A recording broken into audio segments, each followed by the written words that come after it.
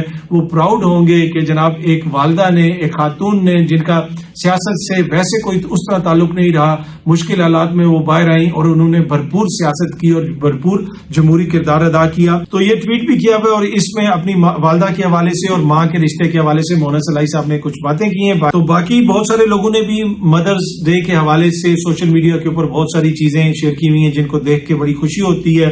اب یہ جو ماں کا رشتہ ہے, obviously ماں کا رشتہ چاہے کسی بھی وہ کوئی بھی مخلوق ہو, اس میں جو ماں کا رشتہ ہے وہ بڑا امپورٹنٹ ہوتا ہے. اس کی مختلف مثالیں ہم دیکھتے رہتے ہیں, اشرف المخلوقات میں بھی دیکھتے ہیں, دیگر جو مخلوقات ہیں ان کے اندر بھی دیکھتے ہیں. ان ساری چیزوں کو دیکھ کے ایک اور چیز جو ذہن میں آتی ہے کہ وہ جو کہا گیا تھا نا, جو کہتے تھے کہ جی ریاست ہوگی ماں کے جیسی, تو وہ جو ماں کا ورڈ ہے نا وہ وہاں پہ اس لیے یوز کیا گیا تھا کہ ماں کبھی بھی جو ہے کسی کے ساتھ ناانصافی نہیں کر سکتی, ماں کبھی کسی کے ساتھ جبر نہیں کر سکتی, کبھی کسی کے ساتھ ظلم نہیں کر سکتی, کبھی کسی کو پٹ ڈاؤن نہیں کر سکتی, کبھی کسی کو جسے کہتے ہیں جو اس کا حق ہے چاہے وہ کوئی بھی حق ہو اس سے اس کو محروم نہیں کر سکتی. اور دنیا بھر بھی اگر پوری دنیا بھی آپ کو دھتکار دے تو پھر بھی آپ کو ماں کی گود میں آ کے جو ہے وہ سکون ملتا ہے, وہاں پہ آپ کو جسے کہتے ہیں ایک طرح سے شیلٹر ملتا ہے. تو جو ماں کے جیسی ریاست ہوگی تو یہ وہ کانسیپٹ ہے کہ جو ریاست ماں کے جیسی ہوتی ہے وہ اپنے شہریوں کے ساتھ جبر نہیں کر سکتی, ظلم نہیں کر سکتی, ان کے حقوق سلب نہیں کر سکتی. تو جب تک اس چیز کو ہم نہیں سمجھیں گے، جب تک ہم ان معاملات کو آگے لے کے نہیں بڑھیں گے، تب تک بہت سارے مسائل رہیں گے. وہ ریاستیں جہاں پہ آپ دیکھتے ہیں کہ آسودگی ہے، وہاں پہ اگر آپ ریاست کا کردار دیکھ لیں، دنیا بھر میں اس کا کردار کتنا بھی گنونا ہو، کتنا بھی جو ہے وہ ایسا ہو کہ جس کے اوپر آپ تنقید کریں، لیکن ان کے اپنے ملکوں میں ریاست کا جو کردار ہوتا ہے اس کے اندر آپ کو ماں کی ٹچ نظر آتی ہے. اور یہ میں آپ کو تجربے سے بتا رہا ہوں کہ وہ ایسے خیال رکھا جاتا ہے کہ جیسے جناب کہ بالکل ریاست جو ہے ماں کے جیسی ہے. بچے کی پیدائش سے پہلے جو ہے گھر پہ وزٹ ہوتے ہیں کہ جناب بچہ آنے والا ہے، تو بچے کی کیا آپ نے خیال رکھنا ہے. بچے کی پیدائش سے پہلے جو ہے ریاست ماں کو لکھ کے بھیجتی ہے، اگر آپ کو یہ مسائل ہیں تو آپ اس طرح رابطہ کر سکتے ہیں. بچے کی پیدائش کے ساتھ ہی ریاست جو ہے بچے کے لیے جو ہے اس کے مستقبل کی پلاننگ شروع کر دیتی ہے، فنڈز دینا شروع کر دیتے ہیں کہ اس کو رکھوا دیں یہاں پہ، جب بچہ 18 سال کا ہوگا وہ لے سکے گا. تو ریاست جو ہے یہ وہاں سے یہ جو کانسیپٹ شروع ہوتا ہے نا کہ ریاست ہوگی ماں کے جیسی، اس کا بنیادی مقصد یہ ہے کہ ریاست کا جو کردار ہوگا وہاں پہ ہر کسی کے شخص کے حقوق کا تحفظ ہوگا، کیونکہ ماں جو ہے وہ کبھی بھی آپ کے حقوق سلب نہیں کر سکتی. بہت جلدی آپ سب دوستوں سے دوبارہ ملاقات ہوگی. Thank you very much.